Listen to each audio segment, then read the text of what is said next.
Alhamdulillah, nahmaduhu wa nasta'inuhu wa nastaghfiruhu wa na'udzu billahi min shururi anfusina wa sayyiati a'malina. Man yahdihillahu fala mudilla lahu wa man yudlil fala hadiya lahu. Asyhadu an la ilaha illallah wa asyhadu anna Muhammadan abduhu wa rasuluhu alladzi la nabiyya ba'dahu wa rasuluhu. Allahumma shalli wa sallim wa karrim wa 'azim 'ala nabiyil karim nabiyina wa habibina wa syafi'ina wa qudwatina wa qurrati a'yunina wa maulana Muhammadin wa 'ala alihi wa ashabihi wa junudihi wa ansarihi wa man jahada fi sabili bihaqqa jihadihi ila yaumiddin. Ma'asyiral hadirin rahimani wa rahimakumullah, usi wa nafsi wa iyyakum bittaqwallah wa ta'atihi la'allakum tuflihun. Kama qala ta'ala, ya ayyuhalladzina amanu taqullaha haqqa tuqatih wa la tamutunna illa wa antum muslimun. Wa qala ta'ala fi ayatin ukhra, fatazawwadu fa inna khayra zadi taqwa. Sadaqallahul adzim. Hadirin jemaah yang dimuliakan Allah, tadi sejenak kita menyimak mendengarkan berita duka dari salah seorang jemaah kita, orang tua kita. Begitulah akhir dari segala perjalanan hidup di dunia, dengan segala dinamika dan segala pernak-perniknya, berakhir dengan lepasnya roh kita dari raga kita dan mulai lepasnya raga, mulai lepasnya nyawa atau ruh dari dalam kita. Sebenarnya itulah hakikat kehidupan yang sesungguhnya. Karena sejenak yang sedang Allah berikan saat ini di dunia adalah hanya titipan waktu yang amat sangat terbatas dan benar-benar terbatas, karena perbandingannya teramat jauh antara penggalan episode dunia dengan akhirat. Jangankan dengan akhirat, pada episode kelak setelah hari kiamat terjadikan lalu etapa sesudahnya, mizan, hisab dan sebagainya, sampai akhirnya terbagilah dua kelompok manusia dalam kebahagiaan atau kesengsaraan, surga dan neraka. Masa tunggu saja Pak, sangat lama. Kita di dunia hanya diberikan waktu secara rentang waktu. Dalam hadis disebutkan a'maru ummati baina sittin ila sab'ina, sampai kata Nabi, umur umatku itu antara 60 hingga 70 tahun. Meskipun lebih, kisahnya tidak jauh dari itu. Sementara umur akhirat, bahkan umur masa tunggu saja, kalau kita ibaratkan ruang tunggu, itu alam barzah, panjangnya luar biasa. Orang yang sudah wafat setahun, 2 tahun, 10, 100, bahkan ribuan tahun yang lalu, mereka masih menunggu hadirnya hari kiamat dan pengadilan akhir.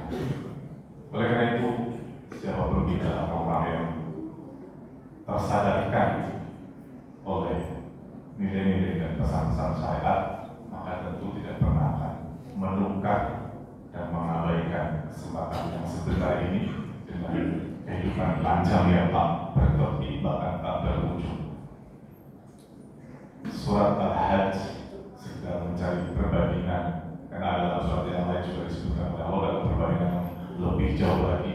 Dalam surat Al-Hajj saja, surat 22 ayat 47, satu di antara ayat yang memperjelaskan tentang perbandingan dunia dengan akhirat adalah ayat 47. Kata Allah, wa inna yawman 'inda rabbik ka'alfi sana mimma ta'udun.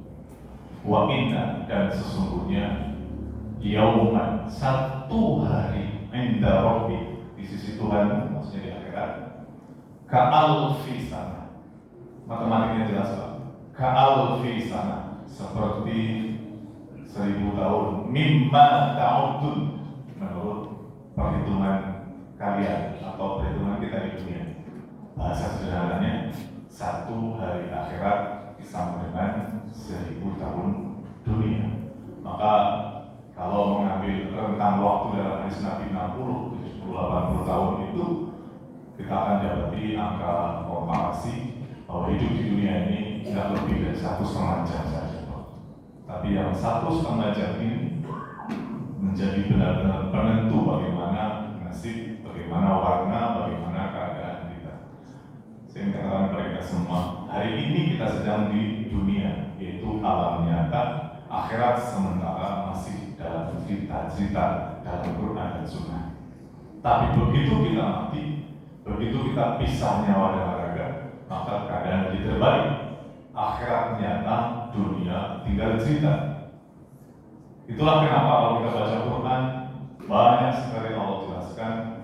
Mungkin prosentase tentang akhirat atau cerita akhirat atau gambaran akhirat itu menduduki prosentase yang amat sangat banyak dari ayat-ayat Quran tentang perjalanan manusia di akhirat kelak.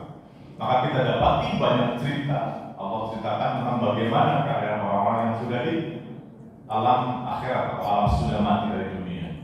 Banyak orang yang ingin balik ke dunia, sekedar untuk berbuat baik, sekedar minta waktu untuk membenahi diri dari apa yang dulu dia lalai.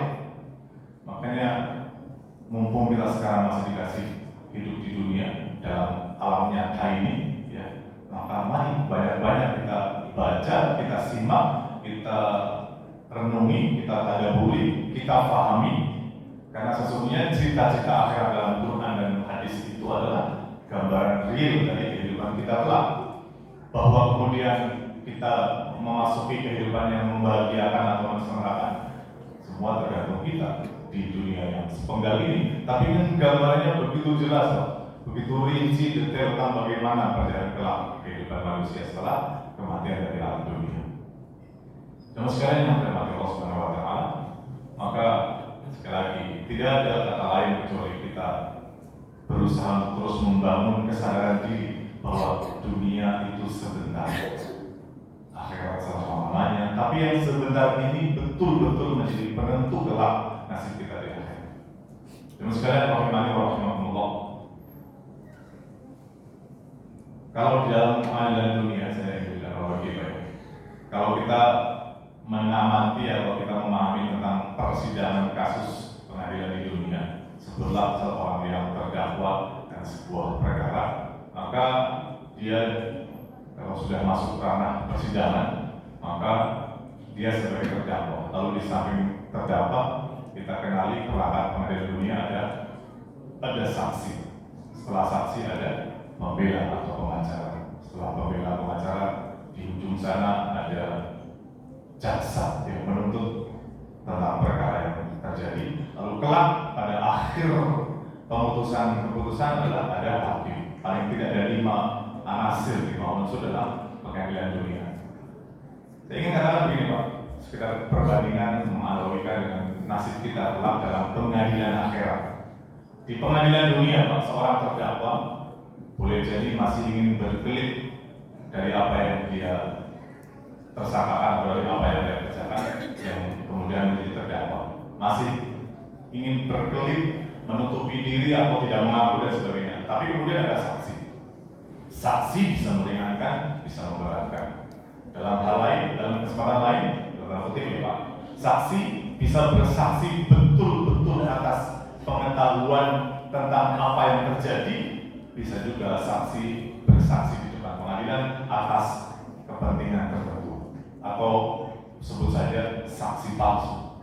Makanya kalau kita baca hadis, salah satu dosa terbesar adalah kesaksian palsu.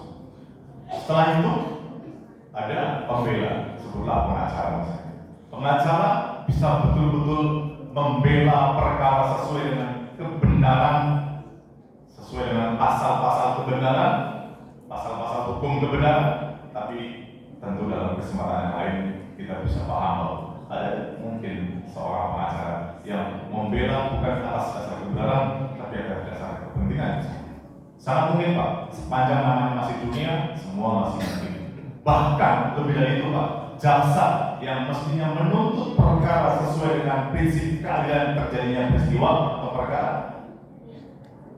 boleh jadi dalam tanda kutip ya Pak, ada jaksa yang menuntut perkara tidak pas dengan prinsip keadilan, bahkan bisa jadi terbalik, yang harus dituntut berat menjadi ringan, yang menjadi berat dan sebagainya. Atau jaksa yang bekerja atas dasar kepentingan lain, bukan membela kebenaran.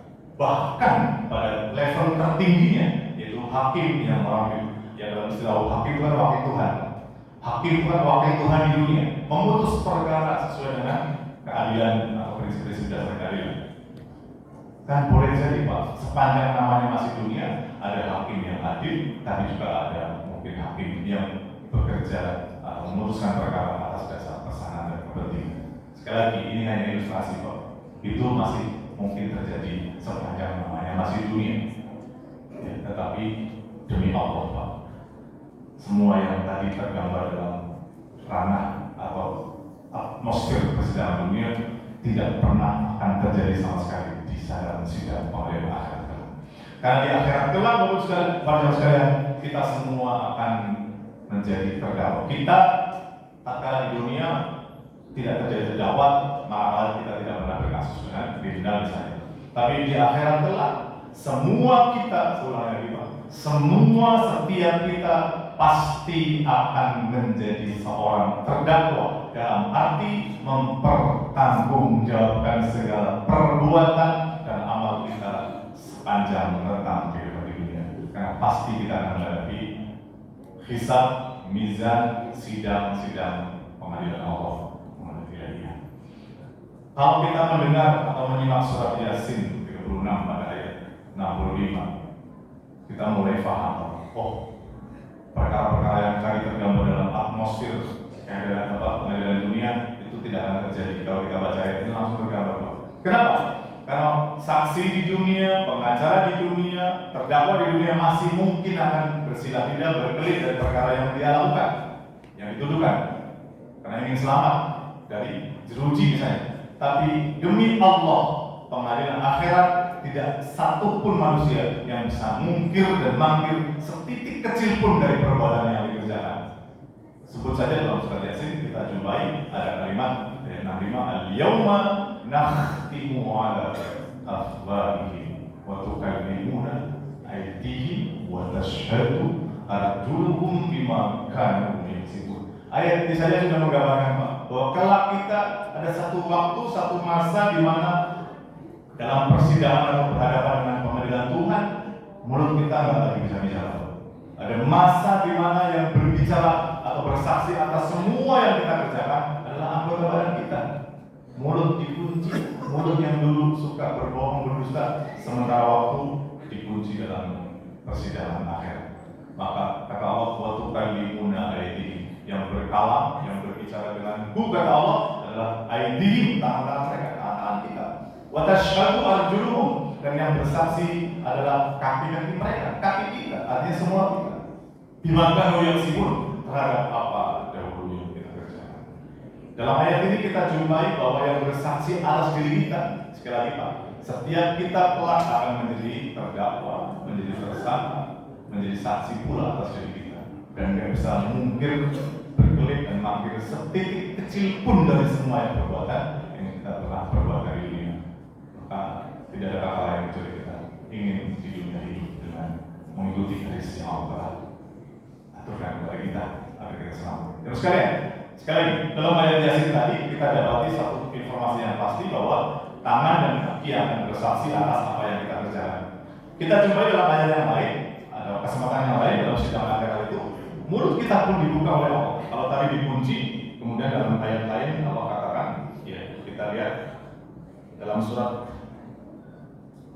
An-Nur, ya surat An-Nur. An-Nur itu adalah surat ke-24, pada ayat ke-24 juga Allah mengatakan, ya, bahwa yauma tashhadu alaihim alsinatuhum wa aydihim wa arjuluhum bima kanu ya'malun. Kalau tadi kan dalam surat Yasin kan sementara mulut dikunci. Dalam surat ini atau ayat ini Allah buka, Allah izinkan bicara. Kenapa? Agar dia bersaksi terhadap apa yang dia ucapkan, dia katakan di dunia. Maka kata Allah, yauma tashhadu, pada hari di mana alsinatuhum, lisan mereka, wa aydihim, tangan-tangan mereka, wa arjulihim, kaki-kaki mereka, tashhadu, bersaksi bima kanu ya'malun, terhadap apa yang dulu dia kerjakan. Dalam ayat ini mulut kita dibuka oleh Allah untuk bicara. Apa yang kita bicarakan di dunia, menyakiti, menzolimi, dan segala macam. Pendek cerita, saya katakan kepada kita semua terbatas. Dari ujung rambut kita sampai ujung kaki semua akan menjadi saksi atas diri kita. Belum saksi atas orang lain yang mungkin pernah kita zolimi, akan menuntut kita. Mungkin Bapak-Ibu sekalian pernah mendengar, menyimak atau sangat paham dengan hadis Nabi ketika Nabi mengatakan kepada para sahabatnya, wahai para sahabat, tahukah engkau siapa yang dimaksud dengan al-muflis? Ada turunan muflis kata Nabi. Tahukah engkau siapa yang disebut orang yang bangkrut? Muflis pakai pak, bangkrut, ya, bangkrut bukan rugi ya pak, bangkrut itu pahit. Maka namanya logika para sahabat juga seperti kita pak. Ada sebagian yang mengatakan, ya Rasulullah, yang namanya bangkrut adalah orang yang tidak punya duit, dari harta. Bahasa hadisnya la dirham, tidak memiliki dirham atau tidak punya mata kesenangan atau harta dan sebagainya. Banyaklah pendapat-pendapat yang sahabat lontarkan. Lalu Rasulullah mengatakan bukan itu. Yang dimaksud dengan al-muflis atau bangkrut adalah orang yang datang kepada Allah dalam persidangan kelak di yaumil qiyamah, membawa pahala-pahala solehnya, haji, sholat, zakat, derma, sedekah, apa saja kebaikan, tahajud, pokoknya semua perbuatan kebaikan dia bawa, tapi dia juga membawa dosa-dosa kezaliman kepada orang lain. Maka kata-kata itu, ketika perbuatan baiknya sudah ditimbang dan kemudian datanglah orang menuntut, ya Allah, saya tidak terima orang ini pernah menzalimi aku. Maka sebagian pahala orang yang baik tadi, yang bawa kesalahan tadi, diambil diberikan kepada orang yang menuntut. Itu orang pertama. Datanglah orang kedua, orang ketiga, orang keempat. Ringkas cerita, sampai habis amal perbuatannya, ternyata masih datang pula orang-orang yang menuntut kezaliman dia, perbuatan dia ketika di dunia atas perbuatan dia. Maka akhirnya dosa-dosa keburukan orang yang menuntut diambil oleh Allah, diamprokin kalau bahasa kita, diterimakan atau ditransfer atau diberikan kepada orang yang sedang disidang tadi. Maka itulah yang namanya bangkrut, Pak. Sudahlah amal perbuatan sendiri, kebaikannya habis untuk menebus kekurangan atau kezalimannya, kemudian masih kurang juga, maka keburukan orang lain diambil untuknya. Itulah yang namanya bangkrut. Dan itu kan gambaran Pak tentang perbuatan-perbuatan manusia di dunia yang punya perbuatan buruk orang lain. Terbayang oleh kita Pak kalau kita bayangin ini tadi. Bagaimana kalau orang yang punya kekuasaan, yang kemudian dalam kekuasaan itu dia berbuat zolim kepada orang banyak, berapa yang akan menuntut dia ya? Apa yang bisa menyelamatkan mereka Pak? Maka kemudian kita paham betul betapa Rasulullah menggripkan atau memberikan satu urutan tentang sab'atun yudhiluhumullahu yawma la dhilla illa dhilluh. Salah satu hadis hadis masyhur ya terkenal. 7 golongan manusia yang telah akan mendapatkan perlindungan pada hari di saat perlindungan lain tidak ada kecuali perlindungan spesial dari Allah. Maka ranking nomor satunya imamul adil, pemimpin yang adil. Kan makna terbaliknya apa Pak? Kalau pemimpin adil surganya sudah terbuka lebar, ranking 1 Pak. Bagaimana kalau pemimpin yang zalim? Maka tentu makna terbaliknya adalah betapa neraka telah terbuka lebar bagi pemimpin yang zalim. Di antara makna yang saya ambil seperti itu. Bagian akhir terbaik Pak. Jemaah sekalian, tadi saya katakan mulut bersaksi, tangan bersaksi, kaki bersaksi, bahkan Pak, satu lagi untuk mengclose, kulit kita Pak, kulit yang hari ini kita dapati bisa merasakan panas, dingin, kemudian sakit atau kata lecet misalnya, begitu sensitifnya kulit kita. Nah, dan mungkin bahwa pernah baca surat An-Nisa ayat 46 kalau misalnya, bahwa ternyata di akhirat Pak, sedikit saya ceritakan, kenapa yang disebut itu kulit Pak? Di akhirat kelak dalam proses penyiksaan orang-orang yang kafir Pak, orang-orang yang ingkar kepada Allah itu Kata Allah, setiap ulama nadijat juluduhum badalnahum juludan ghayra. Silakan dari saya. Setiap kulit mereka melepuh, terbakar, hangus, gosong, apa kata Allah? Badalnahum juludan ghayra, kami ganti kulit yang baru untuknya. Apa yang bisa kita petik dari ayat itu, Pak? Oh, ternyata Allah sedang merasakan atau memberikan rasa sakit yang betul-betul perih kepada orang-orangnya yang tingkat. Maka yang diganti adalah kulitnya. Dan kita rasain, Pak, kalau ada yang sakit panas dingin kan kulit pertama kali yang merasa. Nah, sementara di akhirat kata Allah, Allah akan ganti setiap kulit dibakar melepuh, ganti yang baru, melepuh lagi, ganti yang baru. Apa maksudnya kalau fadukul anda agar mereka merasakan agar merasa. Nah, konteks yang ingin saya sampaikan adalah kulit, Pak. Kulit kita, Pak, kelak di akhirat akan bersaksi atas perbuatan kita. Mari kita tutup dengan ayat surat Fussilat surat 41 pada ayat 20. Kata Allah, hatta idza ma ja'uha syahida 'alaihim sam'uhum wa absaruhum wa juluduhum. Hatta tatkala, kata Allah, sampai mereka ke neraka, ya ja'uha syahida 'alaihim, maka bersaksilah atas mereka apa? Sam'uhum, pertama telinga, kembali telinga disebut, wa absaruhum, penglihatan atau mata. Yang ketiga pada ayat ini, wajuluduhum, dan kulit mereka bima kanu ya'malun, terhadap apa yang mereka kerjakan. Lalu ayat 21-nya, wa qalu li juludihim, lalu berkatalah kita, tanya kepada kulit-kulit kita, lima syahidtum alaina, kok bisa kamu jadi saksi atas diriku? Apa kata kulit, Pak? Qalu, kata kulit, Pak, antaqanallahu alladzi antaqa kulla syai'. Iya, Allah yang membuat aku bisa bicara dan aku diizinkan bicara. Kulit aja kelak akan bicara atas diri kita terhadap apa yang kita kerjakan. Lengkap sudah. Dari ujung rambut sampai ujung kulit, kaki istilahnya, semua akan bersaksi atas diri kita. Maka saya simpulkan khotbah ini bahwa kelak di akhirat kita akan menjadi saksi atas diri kita. Maka mari carilah segala macam perbuatan atau pembela atau saksi yang akan membuat kita ringan, dan tidak lain adalah perbuatan-perbuatan baik kita di dunia. Amin. Barakallahu. Barakallahu.